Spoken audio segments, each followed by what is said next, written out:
Délicieux Co-Créateur, c'est Lilou. Je suis à Pornichet, en fait, Marguerite, tout près de chez moi. J'adore cet endroit. Il y a quelque chose vraiment de fantastique dans ce coin de France. Vous êtes de Bordeaux, Jean-Yves? Moi, je suis de Bordeaux, oui. Enfin, on a notre activité actuellement à Bordeaux. Ouais. Alors là, on est au château des Tourelles, qui est ce magnifique petit château, Thalasso, etc., qui a ouvert à peu près il y a un an. Et alors, quand j'ai vu ce petit bulldog qui est derrière moi, j'ai fait, il faut absolument que je rencontre la personne qui est derrière tout ça. Alors, vous n'êtes pas seul, c'est une histoire de famille, là. Il y a eu une sacrée reconversion. J'ai envie de connaître votre parcours parce que il y a plein de personnes comme ça qui changent. C'est fou de passer de l'assurance à la création de petits bulldogs, d'animaux. Comment on appelle ça d'ailleurs? C'est des objets de déco, c'est des sculptures, c'est des... C'est appeler ça des œuvres plutôt créatives, Ouais. des œuvres créatives qui sont en résine, avec des finitions laquées et qu'on peut personnaliser, bien évidemment. Donc, vous parliez de mon parcours tout à l'heure. C'est vrai que moi, j'ai fait tout mon parcours dans l'assurance. J'étais directeur régional dans une société d'assurance et ayant pris ma retraite, ma femme, parallèlement, a exercé l'activité d'antiquaire. Et ensuite, mes enfants se sont regroupés dans cette affaire familiale et nous avons recentré notre activité sur la déco et aussi des pièces de créateurs depuis à peu près 2007. Donc on a basculé de l'antiquité à la déco et maintenant depuis 2011 sur les œuvres créatives, c'est-à-dire des bulldogs, des hippopotames, des ours, des pingouins et aussi des pièces surtout spectaculaires à très fort impact visuel. C'est dingue, il y a un gros canard à l'entrée même. Alors il y a un très gros canard qui est une pièce vraiment spécifique puisque ce canard qui est conçu en fibre de verre laquée, donc à les dimensions suivantes, c'est une hauteur de 2,10 m et une longueur de 2,20 m, donc c'est une pièce exceptionnelle. Comment l'idée vous est venue? J'ai entendu dire qu'il y avait quand même un de vos fils qui a un peu soufflé, papa, faudrait être dépoussiéré, passer de l'antiquité à autre chose. Oui, c'est-à-dire que on a constaté à partir des années 2002-2003 un fléchissement du marché de l'antiquité. On ne sait pas pour quelle raison. Et donc on a dit il faut donner un coup de neuf dans cette affaire. Donc on a bousculé un peu les choses. On a commencé à travailler le mobilier design, ensuite des pièces de créateurs, des pièces uniques de créateurs, et ensuite nous avons découvert ces fameuses pièces créatives. Et là, on a donné une nouvelle impulsion, je dirais, à notre métier, parce que notre métier de base aujourd'hui, c'est de l'antiquité. Non, l'antiquité, on l'a fait, mais vraiment de manière très restreinte. Et notre métier de base, c'est aujourd'hui du design, de la déco, de l'art déco et des pièces de créateurs.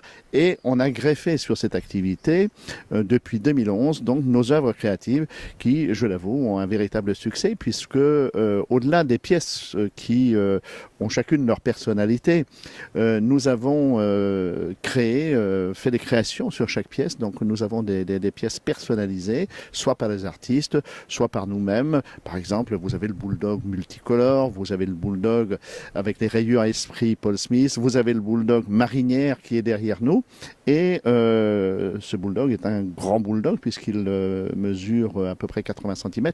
Mais nous avons aussi dans toute cette catégorie des tailles différentes. Et qu'est-ce qui vous a inspiré à faire? Parce que ça aurait pu être un chat, tout simplement. Là, le petit bulldog, pourquoi le petit bulldog? Ça a été quoi la première pièce? La première pièce a été un bulldog. Alors, la première pièce a été un bulldog, et c'est un bulldog que j'ai eu l'opportunité, je peux dire, de trouver, mais c'était un bulldog brut, c'est-à-dire vraiment pas très séduisant, mais j'avais trouvé qu'il avait une personnalité, qu'il avait quelque chose. Et donc, j'ai ramené ce bulldog, je vous raconte l'anecdote, je présente ces bulldogs, j'en avais acheté 3 ou 4 d'ailleurs, et je les présente à mes enfants qui me disent oui, c'est sympa, mais sans plus. Ma femme arrive et ma femme me dit ce n'est pas possible de ramener des horreurs comme ça. Voilà voilà que serait été donc ma réception lorsque je venais avec ces œuvres. Et puis avec mes enfants, on en a discuté et on a décidé de les peindre. Et les ayant peints, ça leur a donné tout de suite une autre personnalité, un look design si je puis dire. Et à partir de ce moment-là, nous les avons exposés à la vente et ils ont eu un succès immédiat. Donc, à partir de ce moment, nous nous sommes rapprochés, si vous voulez, de personnes pour travailler pas le marketing, mais surtout les structures.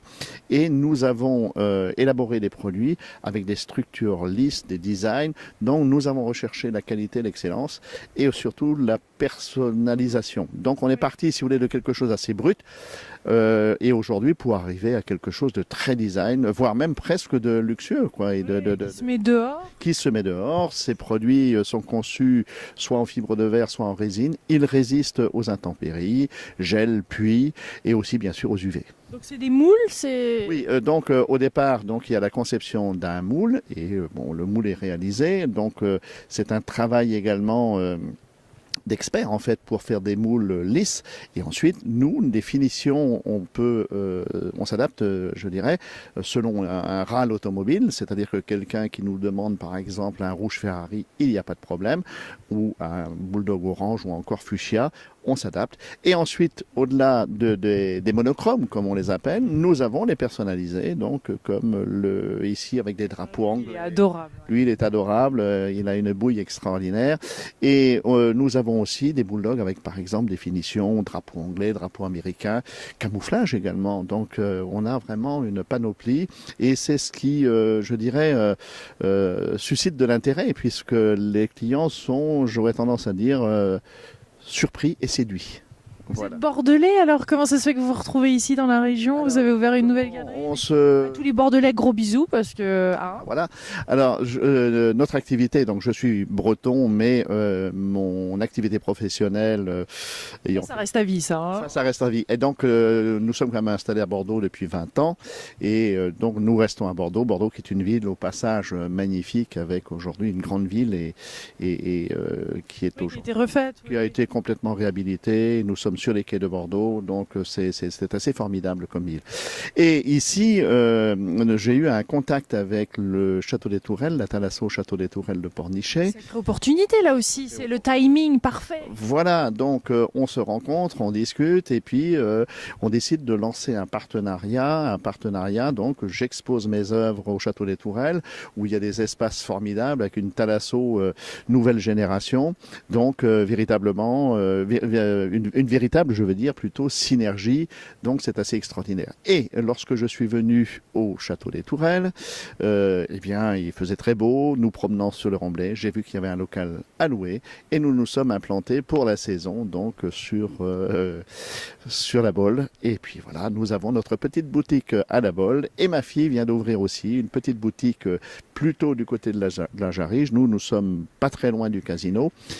Et cette boutique où nous exposons du mobilier design, mais surtout aussi des œuvres créatives telles que le bulldog, enfin bref, toute notre panoplie.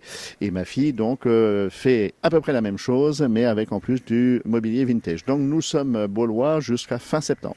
Vous n'avez pas peur d'être copié ou est-ce que ça fait partie des choses auxquelles vous avez pensé? Bien sûr, parce qu'aujourd'hui, on est facilement copié, vous voyez. Donc nous, ce que nous avons fait, là, il y avait deux stratégies possibles. En Asie, ils peuvent ressortir ça tout de suite. Sûr, ils peuvent ressortir. Ou ailleurs d'ailleurs. Voilà. Alors, ce que nous avons fait donc très rapidement, puisque bien évidemment j'avais pris en compte cette possibilité d'être copié et c'est la raison pour laquelle nous avons axé notre création, nos produits sur la personnalisation. Donc si aujourd'hui par exemple, et puis nous avons recherché aussi des sites relativement prestigieux, des magasins de vêtements qui nous demandent des expositions en vitrine, nous avons les golfs, nous avons aussi d'autres Thalasso, enfin, etc. Et donc, moi j'ai fait un travail promotionnel dans ce sens, c'est-à-dire que nous sommes présents à peu près dans tous les sites prestigieux sur la côte atlantique. Et donc, nous avons fait une implantation très dense, tout simplement parce que si demain un concurrent veut s'implanter, bon, ma foi, il faudrait qu'il ait d'autres inspirations pour nous concurrencer. Ceci étant, on ne détient pas le marché en totalité. Tous les animaux, parce que là, il y en a un paquet. De tous les animaux. Mais nous avons fait un choix sélectif concernant les animaux. Ce sont surtout les animaux marins, pingouins, hippopotames. Enfin, le pingouin, il est adorable. Le pingouin est adorable. Le canard, le pingouin marinière. Et ce qui va nous différencier de la concurrence, si demain on a une concurrence, c'est que nous avons axé toutes nos créations sur de la personnalisation. Donc aujourd'hui, par exemple, nous avons des bulldogs avec des rayures esprit Paul Smith, nous avons des rayures multicolores. Chaque œuvre est une œuvre peinte à la main et donc la peinture est une peinture exclusive. Et ça n'a pas de prix. Vous voyez, donc, ma foi, les concurrents ont tendance, quand ils copient, à faire des choses relativement banales. Nous avons décidé plutôt de chercher un axe beaucoup plus pointu, je dirais, de la haute qualité pour satisfaire nos clients, c'est-à-dire des pièces, des œuvres exclusives. Voilà. Le timing, on parlait tout à l'heure du timing, c'est important ça aussi. Quand on sort quelque chose, il y a plein d'artistes qui ont des superbes idées aussi et qui, ça prend pas, on n'arrive pas à passer le cap de la création. Quel est votre conseil par rapport à ça? Alors, notre magasin à Bordeaux existe sur les quais maintenant depuis 1997. C'est un très grand local où nous exposons des pièces design, art déco, comme je vous disais, des pièces de créateurs. Et donc, nous avons en quelque sorte, je dirais, un marché que nous avons pu conquérir déjà.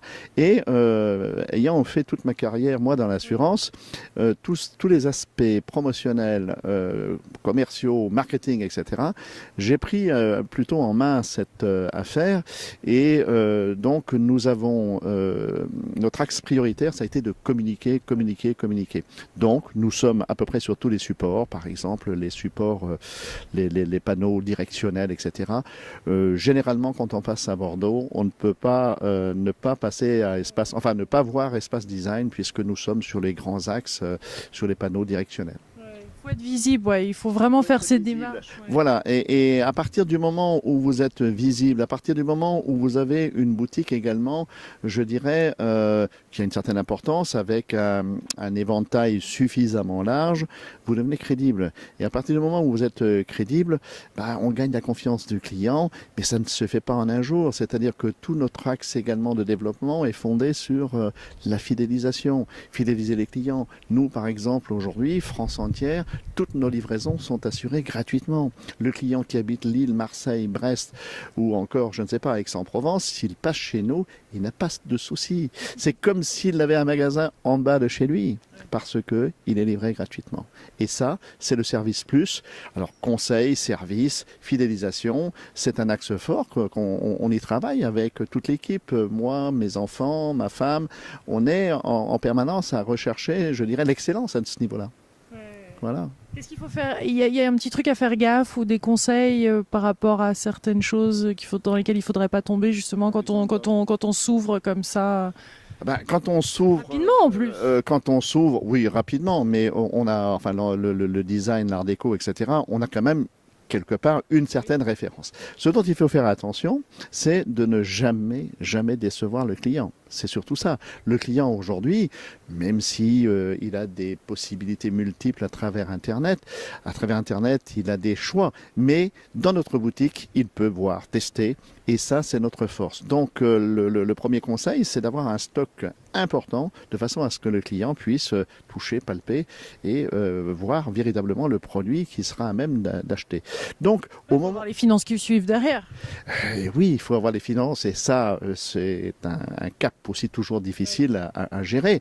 Surtout pour les artistes, il y a quelque chose à chaque fois. Oui, pour les artistes, mais tout entrepreneur aujourd'hui, de toute façon, ce sont toujours des caps difficiles parce que derrière, il y a des aspects financiers qui arrivent, et c'est vrai que gérer un stock lourd, c'est un inconvénient, mais ne pas avoir de stock aujourd'hui et vouloir travailler directement sur Internet, si ça pouvait présenter un avantage, je dirais vers les années 2006-2007, eh bien, devient un inconvénient. Les clients viennent aujourd'hui à l'essentiel. Ils veulent toucher, voir, palper, toucher de la vraie matière.